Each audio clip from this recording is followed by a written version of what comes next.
everyone. Welcome to episode 26 of Brawling Pit, where we talk everything about Brawl, a standard legal commander format.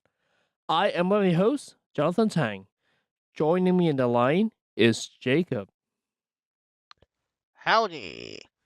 Howdy.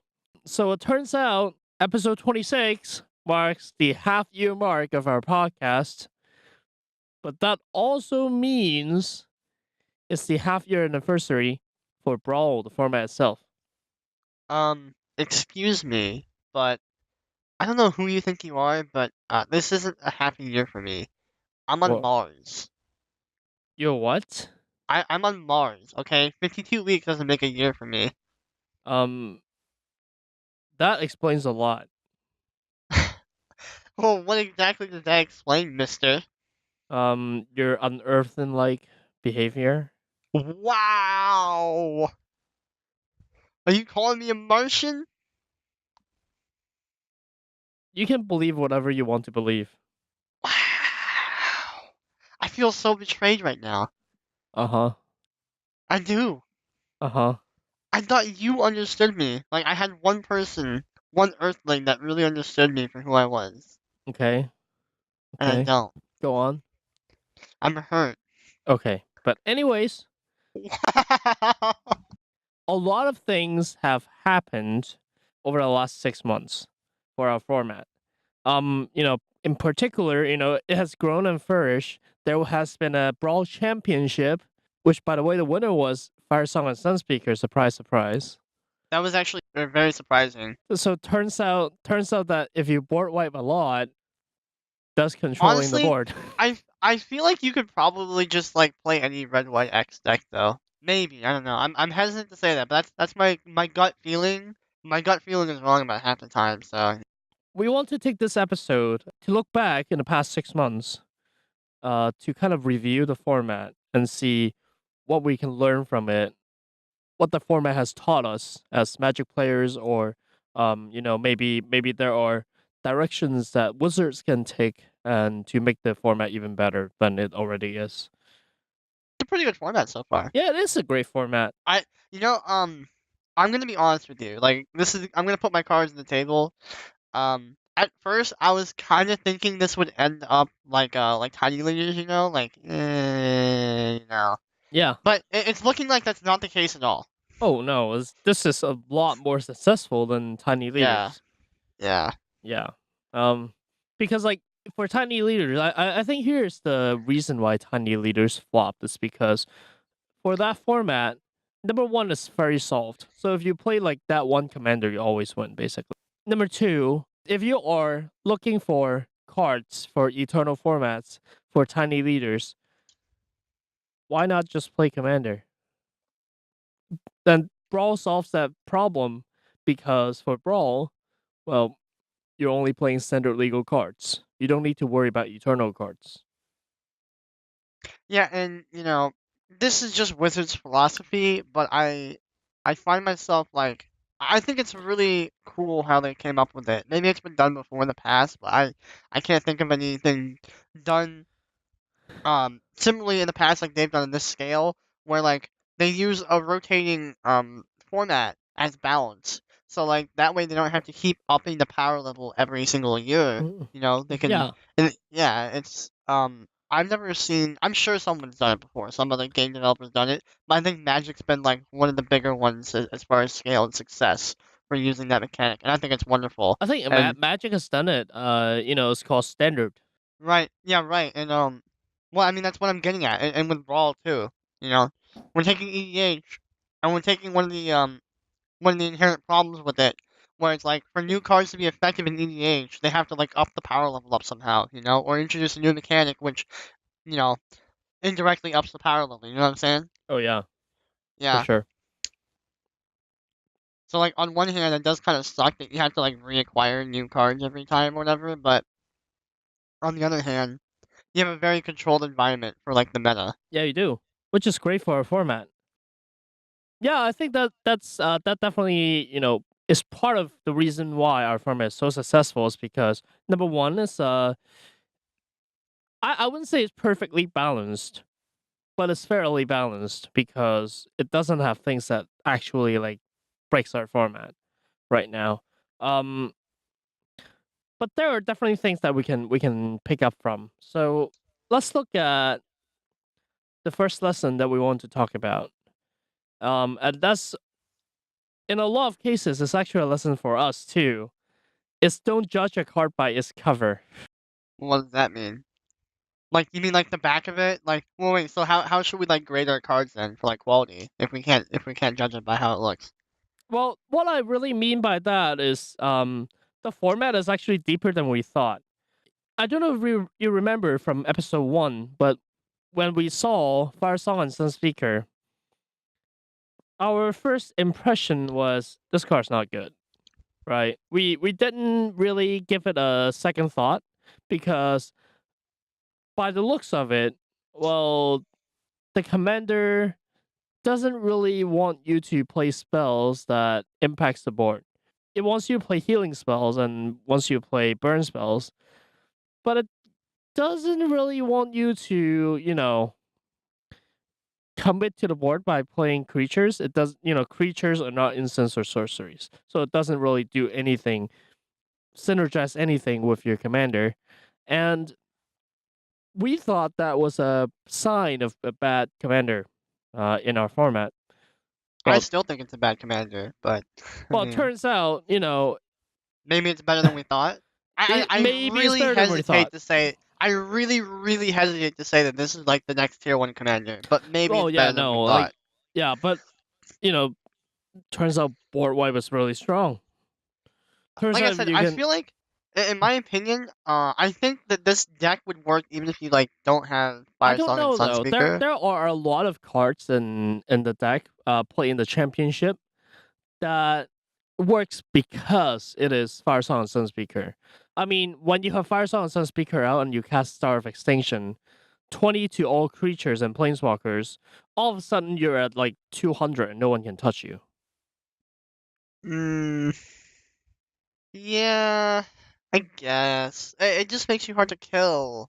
But it's like, in my case, it's not like a proactive game plan. It's more like, well, you're never gonna be able to kill me, and I'll will you down somehow But that's eventually. good, right? Because No, yeah, it's you're good. not It's a commit. viable strategy. Like You're you make not. your opponent, you make your opponents fall asleep in their chairs and be like, oh, okay, I guess he fell in his chair. I Well, win, it's not judge. just I mean, like, that. It's not just that because like no, step one of the plan is get yourself unkillable, and then step two is just to wait for like Bane Fire or Giant's Immorting Inferno to blast their face out. X equals 40, and you kill them, and you heal 40, and in process, that's good.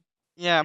Um, Making yourself unkillable definitely sounds good though. It is a much stronger deck than we thought it would have been, and Hmm. like that's one of the examples, right, of cards that we just dismissed, like right off the bat, and didn't really think deeper into it. And maybe we Maybe. can afford to, spend an extra minute to think about, oh, what can this card actually do, right? Another example is Azor's Gateway. Azor's Gateway. I still think that's. I think it can like the format. I think can afford it, but Yeah. I still don't think it's that good. Let's read it to remind our listeners what the card is. So Azor's Gateway is a 2-mana legendary artifact that says you can pay 1 and tap to draw a card, then exile a card from your hand. If cards with 5 or more different confirmed mana costs are exiled with a Source Gateway, you gain 5 life and you untap it, and then you transform it. It transforms into Sanctum of the Sun, which is a legendary land that says tap, add X mana of any one color to your mana pool, where X is your life total, right? Well, like obviously, if it flips, it's amazing, but Right. But before it flips, all it does is draws your card. And and it doesn't even net you a card either. You have to exile one. right, you do have to exile a card from your hand, which it's kind of like a mini brainstorm. Like you can exile any one card from your hand, not just the one you drew into, which is good. But our first impression was it dies to artifact removal. It's not that great, right? Turns out there are not that many spots in your 60 card deck for you to have that many targeted artifact removal. I Yeah, mean, like there are some, I think this kind of card is what we refer to as like a tier 2 or tier 3 card. No, probably a tier 2 card. The reason I say a tier 2 because like typically with in these tier lists, their characteristics are very arbitrary, but typically with most people that you ask, the characteristics of a tier 2 anything deck or card are that they have the ability to become like have the same power level or more of a tier 1 card or deck, but the issue is like something like the meta, right? So if everybody's packing artifact removal hate, this card is absolutely like not good at all. But like the minute that someone like at your table, if your group like skips out on artifact removal, like then this card can really shine. Exactly. Like if it sticks, they just win the game. Yeah, Is so is that it's like severe? yeah, so this card, it's definitely. I think it definitely belongs in like the cyclical category. So Yeah. like when if you notice your meta like lightens up on the artifact hate, maybe you can sneak this in under the radar Oh, and get some free absolutely. wins with it. Yeah, but And if you notice like oh, literally everybody's playing artifact hate like reclamation stages in standard and every color has it or whatever, then this card gets a lot less powerful. yeah, but like there are also tools like within the same standard that untaps a source gateway. So you can potentially tap 2 or 3 times every turn. That makes us so much stronger, and that's something that we didn't think about. And lesson number one, again, is don't judge a card by its cover. And I think, we can definitely afford to think deeper in the format. The format is a lot deeper than we originally thought. And well, I'm not sure if we can say it's deeper than what we thought. I thought I feel like we reasonably expected this format to be pretty deep because this is a 60 card, well, 59 card plus a commander singleton format. So, and with very glaring resemblances to EDH, I don't think there's a way that you can say that we didn't see at least some degree of a deep format coming. True. And I, you know, like the spike in me hates it, but like Um, at the same time, I really enjoy. I think I'm like a Johnny in that regard, where like I really enjoy like playing with cards that aren't typically played with, and like new interactions. Cause like in standard, and even in modern, even legacy, all those optimized squads can get very stale because like they have a very clear like tier 1, tier 2, Yeah. and yeah, and so well, these formats do get shaken up from time to time. They're very solid, they're very optimized typically, and it can feel kind of stale after a while because you will be playing against the same 5 to 10 decks. But like with this format in EDH, one thing I like about it though is that yeah, I mean you might end up playing against the same 5 or so commanders, but this is a singleton format, so decks are a lot less consistent. You'll see different faucets of decks, like like you know you don't normally see on a very consistent basis. Like you might draw your Soul Ring, you might not. You might draw these powerful artifacts, you might not, and your odds of drawing those consistently are a lot lower than in a 4 of format. Um, and like with even though this is a only 60 cards versus 100 cards, that randomness is still there. So breath of fresh air for standard, in my Yeah, opinion. absolutely. And it's also really, really easy for you to brew new decks. Like, there are so many interactions that you wouldn't see in, for example, a 4 of constructed format that's available to you, but you don't play them because they're too expensive or something. Yeah, and like even though okay, so I know there are some websites that like crawl through data and like compile it, you know, like with the MTG Goldfish's function on their decks, like these cards appear in like 60% of decks or whatever, right? Yeah, Yeah, so like there's like a couple websites that do that for Brawl too, but even so, there's a lot of wiggle room to like spice up your own build. So even though you might be seeing the same 5 to 10 commanders, these decks might vary wildly. Whereas in standard, modern, legacy, in those constructed solve formats, your wiggle room is probably like no more than 5 cards. yeah. And there's just so much more wiggle room for you. And I think it's great. I think it makes for a good format. And that's why we like this format so much. But speaking of us liking the format, I think it still needs help. And here we are going into lesson number two.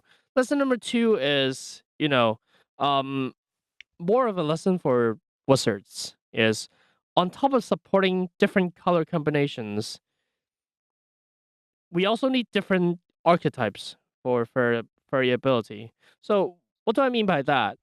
What I meant is, even though wizards promised to keep Brawl in mind when they're printing different legendaries with different color identities, a lot of times what we're observing is there are commanders, while it supports a color identity, but the ability on the commander is not supported by the existing mechanics within the standard card pool. So, for example, Arcades, the strategist, there are only 9 walls in Brawl, in standard right now, and it's just it's just difficult for you to build around Well, 9 walls. if you voted for Trump, there's 10, but whatever. That's true. Um, right. Another thing is like there can be there are a lot of great mechanics, a lot of things you can brew from, like within different color identities. But it doesn't really have a commander that quote unquote is like perfect for that purpose, right? So for example, the you win the game deck that we built, uh, you know, the reason why we chose Chromium for the deck as the deck's commander is because is Esper. And other than the fact that it's Esper, there's no reason for us to run it because the card text doesn't do anything for us to achieve the goal of casting you win the game cards. Wait, hold on. You're saying that we picked Chromium for a reason? I literally thought we like lined them up against a dartboard and like threw a dart and like blindfolded and that's where it landed. Uh I don't know. That's what I thought you did. huh. It's not what we did. That is not what we did. Oh. I think you're mistaken. No, I'm not disagreeing there. I definitely was mistaken. Right. So take it or leave it, right? But like I think we understand that like, not all cards are printed with Brawl in mind. Like Arcades is likely printed with Commander in mind rather than Brawl. But we hope to see more support amongst different colors, like to at least support the typical archetypes out there. Like after Scarab got rotates, we don't have a mill deck anymore in our format.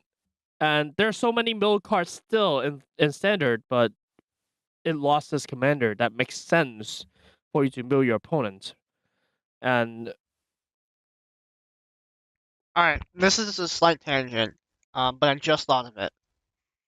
So, have you ever got to play Extended before? no, I never play extended. Okay. I have a friend of mine. We'll call him Jim. That's not his name. And he and I played Extended many times now. And this is just like unsanctioned, one-on-one for fun. Like, go build a deck list and we'll play with proxy or whatever. You don't have to actually have the the actual cards. But it was a blast. It was awesome. I think the most fun extended was when we had fetch lands and shock lands in the same standard. Oh Or my sorry, gosh. extended.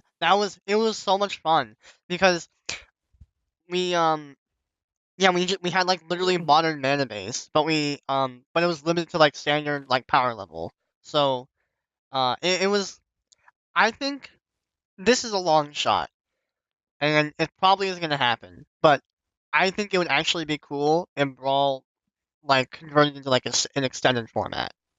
Oh sure.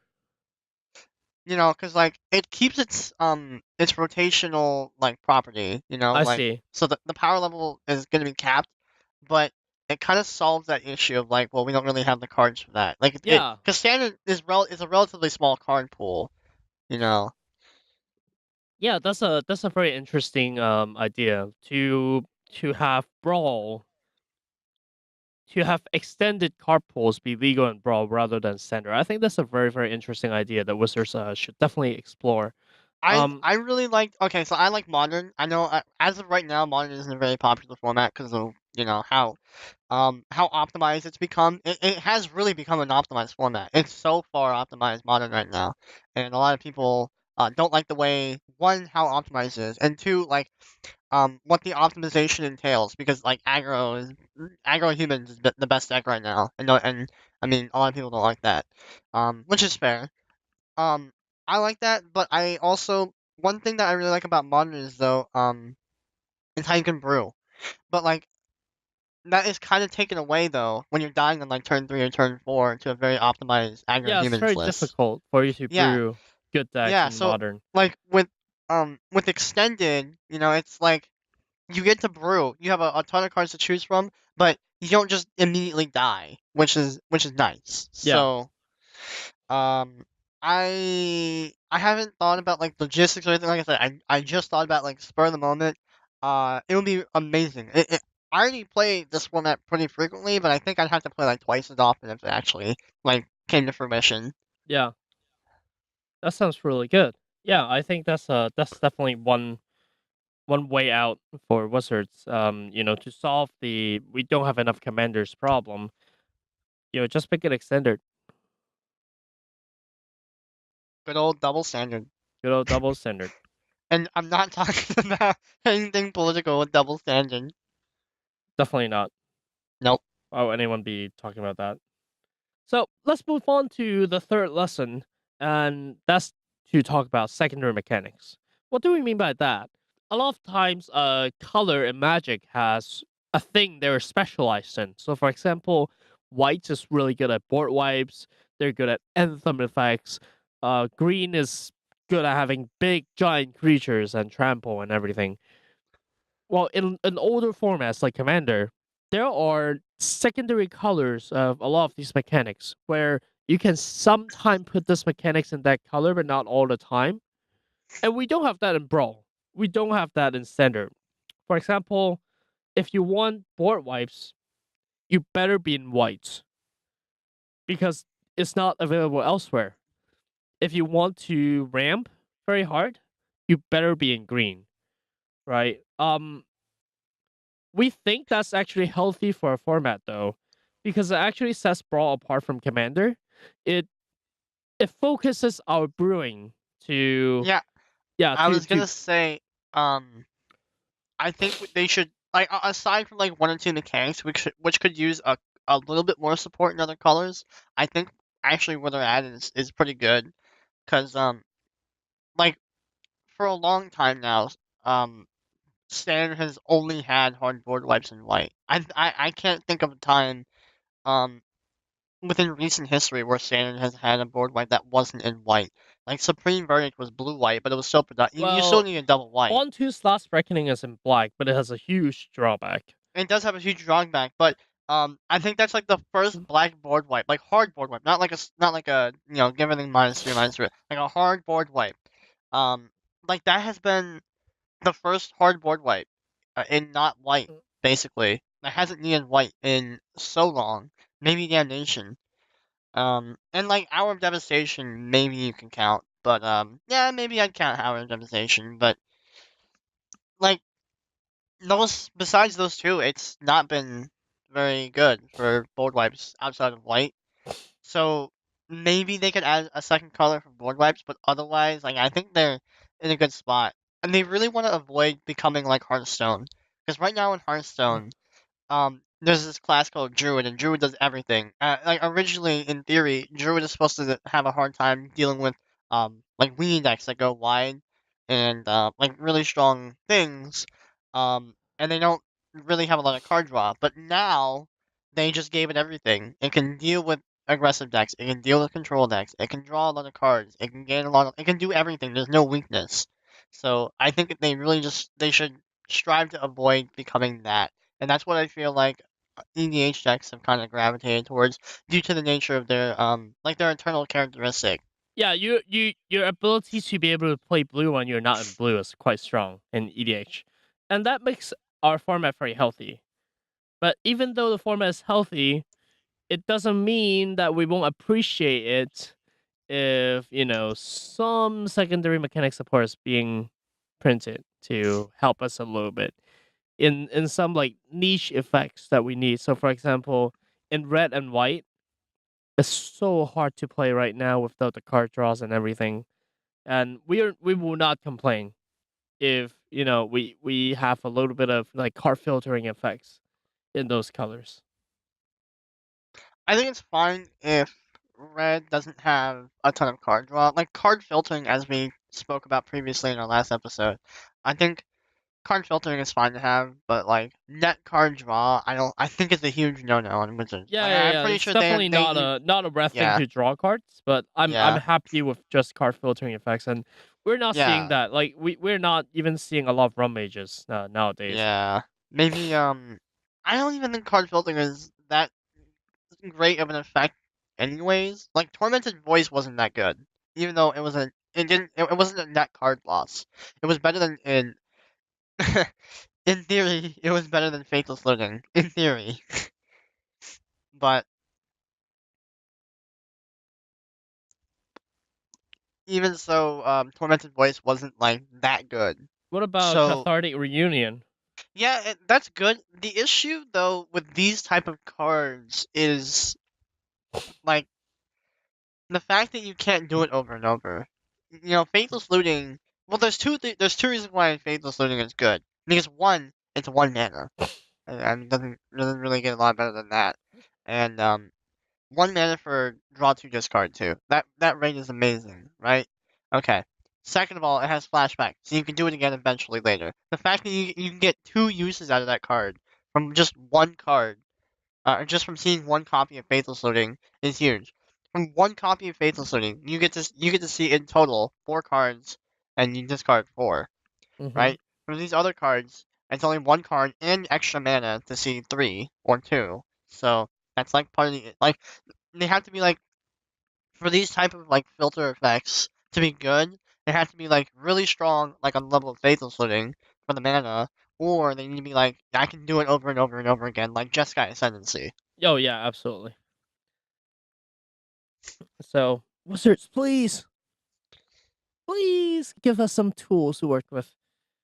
I think As I of think they now, will. I think the format is perfectly healthy. Yeah, It's no, great. I think they're yeah, it's they've got something going on here, something good. Yep, yep, definitely. But there are also something bad going on here. So for example, at least in my meta, there is one type of decks that are just out of control, and it's very hard to interact with.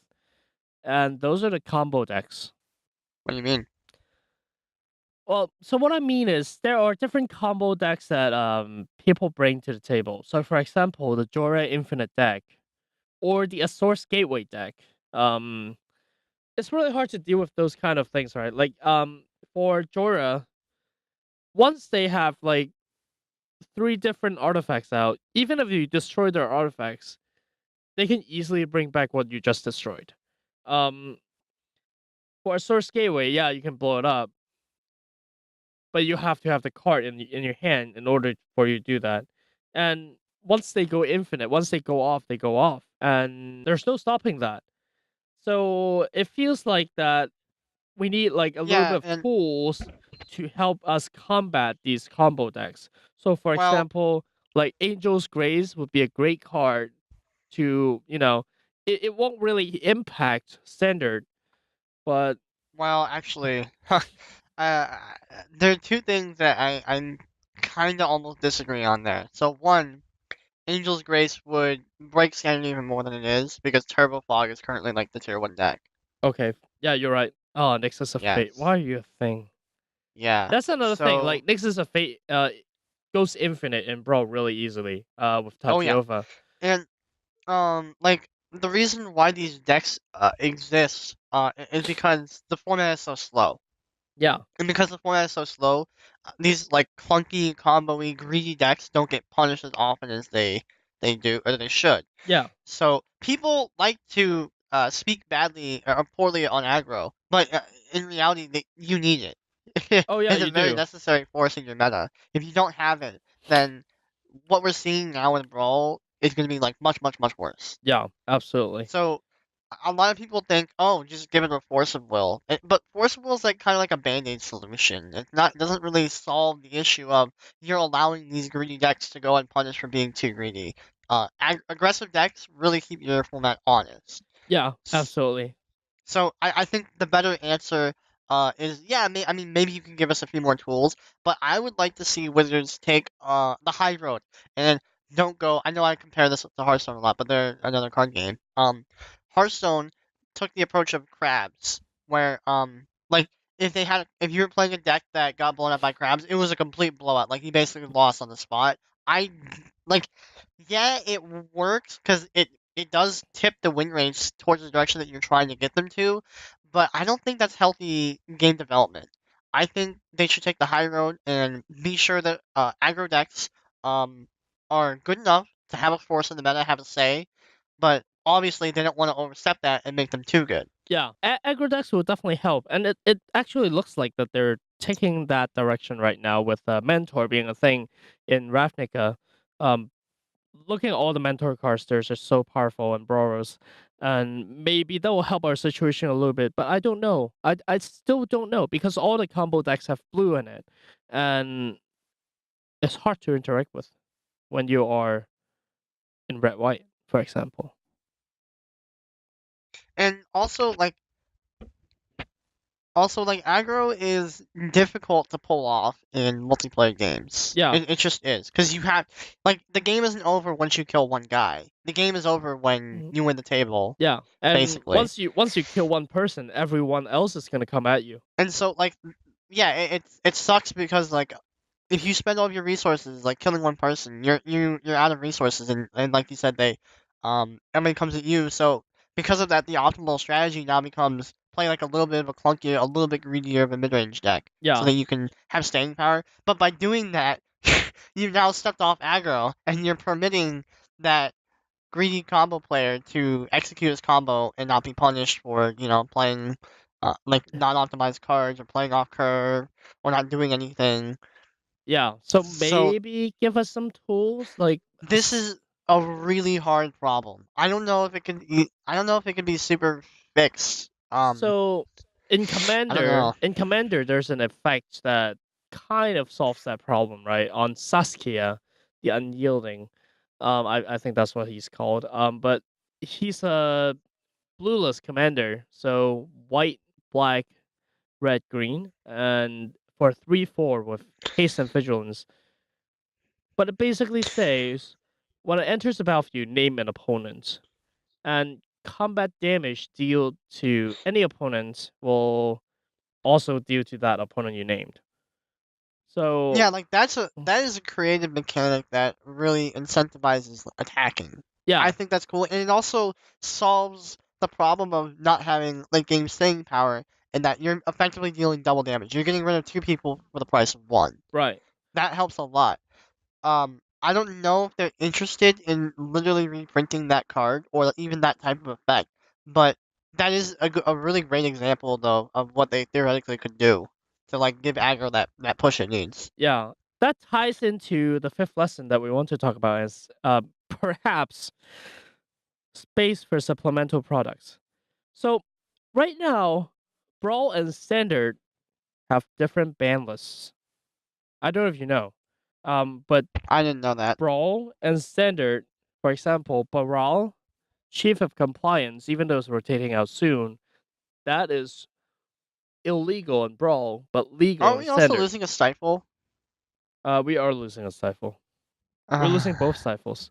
oh, both sides. Yeah, I wasn't sure about both. I just thought but we were losing one. Oh no. I dialing think back stifle's a to cool thing to have. maybe it will come in Ravnica, we don't know yet. But coming back to the topic at hand, um, Brawl and Standard have different ban lists. So essentially, we're actually working with different card pools, very similar card pools here, but different. So maybe Wizards can print supplemental products to help Brawl, where giving us cards that are legal in Brawl but not legal in Standard. So what this does is it can help us to push our format to certain directions to help, for example, aggro decks without actually breaking four of formats, right? They can print cards that cares about the multiplayer format without really breaking standard. Yeah, they can print money. I mean, print sets that print the money. I mean, print sets that help the community. Yeah, print sets that help the community. And I think that is one way that they can think about. That's one thing that they can actually like explore and think about. What if they did this? All right. What if they made it extended, and they also printed cards in the supplemental sets? One, Brawl only cards with Brawl only mechanics, obviously, apart from standard. And two, they printed like last year's cards, or whatever. Oh Like yeah, the things that just rotated out of yeah, bring it Brawl. back. Or sorry, the things that like just rotate out of standard, but like they're still in Brawl because Brawl is double standard. Yeah, bring them, like just reprint them again, and then I think this is a win-win for Wizards and the community, because Wizards gets to print money. I mean, print extra cards for the community, and it helps the community because they have a steady supply of cards that just left, so that those prices stay down. And I mean, not that they have any official monetary value, anyways. And they get new fun mechanics in these Brawl only sets that don't affect standard, so we get to see some new tools for those for Brawl. Absolutely. I think that will be very healthy for format. So the last lesson that we want to bring up is rotation. Ravnica is coming up, and a lot of people they're holding off on building brawl decks right now because there are a huge chunk of cards being rotated out, and also a huge chunk of cards being rotated in. But More cards are leaving than coming in now. That's right, more important. cards are leaving than coming in. Here's an important lessons for all of us. Don't be afraid of rotation. Embrace it because Rotation is the most fun part of the game, in mhm, my opinion. it helps us to refresh the format in some way so that we can bring new perspectives to the table. Not the card, but the new perspective. Well, why not both? The card is rotating out. What if they reprint it? It won't. Oh, alright. But yeah, we want to emphasize that rotation is good for our format. You want to be able to brew new decks. You don't your old decks are getting stale, and rotation is your chance of getting new decks out to play around, to have fun with, and it will be an all new experience for everyone. So that Yeah, and is then you can also join the club of those people that are really always excited for rotation because standard always sucks. I'll play next standard. And then you talk about how much you're looking forward to next standard. And then when rotation actually comes, you'll play for like half a day and be like, I'm gonna wait for next standard. But don't like you should do everything I just said except for that last part. You should like stay and continue to play standard. but that's it for our 6 lessons. It's not over yet because we have a listener who wrote in again this week. Wow, we're really getting popular, aren't we? Eh, So this person asked kind of a sensitive question. Kind of. okay. So they kind of phrased it like a judge question, like what should you do in this kind of event? But I think it extends past the scope of just being a judge. Okay. So I'm gonna lay it on you. All right, lay on me, man. I'm gonna paraphrase it a little bit too. So they basically said they have they have a friend in their group, and obviously they like this person because they're friends and they're in the group. But they keep like making these like gameplay errors. Like we call them gameplay errors as judges. Like they would draw like an extra card or something or Oh yeah, whatever. I see. Yeah, yeah, yeah. This is casual too. This is a sanctioned tournament, so I see. that's also yeah. Um, so obviously we can't just say well like call a judge because Yeah, like because it's kitchen table, right? There's no judge. yeah, yeah. Or if there is a judge, like they can't like what are they gonna do? Like ban them? Like no. It's Right. Yeah, you're so not allowed in your own house anymore. yeah, like no. So they well I don't know if it was literally kitchen table, but yeah, the environment setting is basically Sure. like kitchen Yeah, table. I can Yeah. respect that. So yeah, so but this person in their group is like they keep making these gameplay errors Yeah. and they don't want to like say oh you're deliberately cheating or doing it, but like they do it so often. Like wow, maybe they really are cheating or something, you know. And they were literally this person was just asking like, well, like, what do you think we should do? Yeah, And they kind of phrase it like a judge question, like, what's the appropriate way sure. to handle this? But it's like, um, well, so far the answer is, well, I mean, it is, but it also isn't really a judge Yeah, question this because, is a really tough, really tough question, and definitely one that needs answered. I have had similar experience where there are players in the playgroup who will miss a lot of triggers, but when you miss a trigger, they'll hold it against you. Where when they miss triggers, they'll ask if they can take it back. So there's kind of a double standard here, not extended yeah. but double standard. Um, and that sort of behavior, I think it ties in like it goes hand in hand with the listener's question. It's tough, man. What do It's you, really tough. yeah, what do you think they should do? I think step one is communication. You talk to the person and tell them, "Hey, I don't appreciate it, and it's not fun for any of us if you're doing this, right?"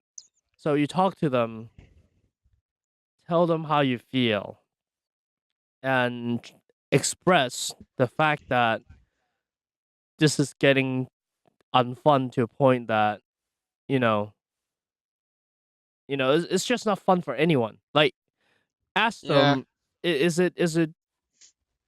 winning that important, right? Like, yeah. I based on how they worded it, I can't even tell if like the person doing it was like really trying to win or if they were just like messing up. I don't know. I don't want to be all like armchair psychologist over here either. yeah. So you know, like that. The the words that we say are going to be extremely limited in that regard. Oh yeah, absolutely. Yeah. So that sounds good. Just do that. But you know, it's not fun. Like if you're cheating to win, what's the point? You're wasting everyone's time basically, and you But I should thought cheaters really never win. try to convey that and make sure, hey, pay more attention when you're playing. I know you're like 5 beers deep, but just Or maybe they do. We don't know. watch your triggers. Yeah. I don't know. Yeah, Good luck on that. We don't really know the context. We don't want to go too deep on like armchair psychologist advice, but yeah, that sounds good. yeah, absolutely. So that's it for today. I know it's a little bit of a short episode, but I think next week's content will make up for it. Next week is the Brawling Pit, by the way. And a little bit of a short episode in preparation for a long episode. Those usually go like 3-4 hours. So as Oh always, my you god. can find us Do we on have the brawling pit next week? we most likely will have the Brawling Pit next week for Ravnica. So Oh boy. mm-hmm. This is my Mm-hmm. excited voice, by the way. Yeah. This is me being so terribly excited to sit down and talk to this friend for 3 hours. Well, brace yourselves. It's going to be a fun episode. But as always, you can find us on Facebook, Twitter, and YouTube at Brawling Pit. You can find us on Reddit at r/Brawling Pit. Email us at brawlingpitmtg@gmail.com, or you can always visit our official website at brawlingpit.com. I have been Jonathan, and he's been Jacob. Thanks for listening.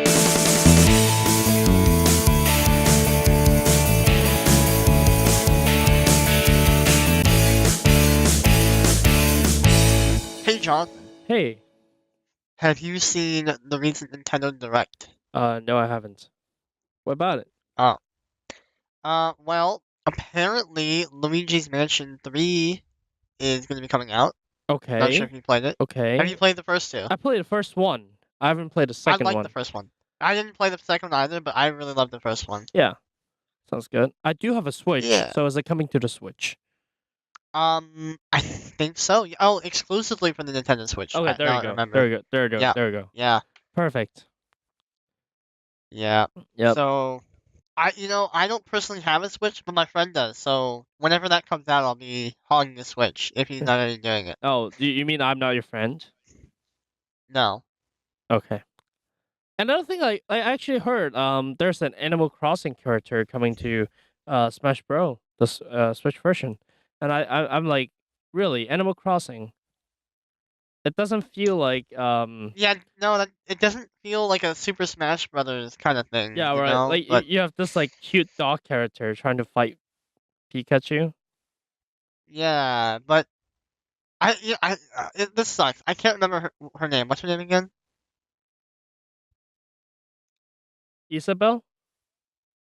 Yeah, Isabel. That's right. Yeah, Isabel was like a huge fan favorite though, Oh yeah, and I haven't got a chance to play a ton of Animal Crossing. I know quite a bit about Animal Crossing New Leaf. Even though I didn't even play it personally, but I'm close to someone that loved it. They talked all about it, so yeah. you know. Um, so Isabel was a huge fan favorite of that series. So it is kind of surprising because like Isabel isn't like the fighting type from what I've seen. So the fact that they're just adding Isabel into like Smash Brothers for no reason besides, oh, this will be a good news story. People like it. Like people are reacting really well to it. Yeah. It's just interesting. People are also making memes for it. Like Oh yeah. having Isabel holding a gun and say, "Let's get back into it." You know, speaking of Smash, there were like I don't know if I'm hesitant to say big movement because I don't know the actual scale of like how many people were like against it or for it. But a lot of people, or a significant amount of people anyways, were like, we want to see Waluigi in this year's match. But Yeah, then there were another significant group of people that were like, no, we don't want to see him in Smash.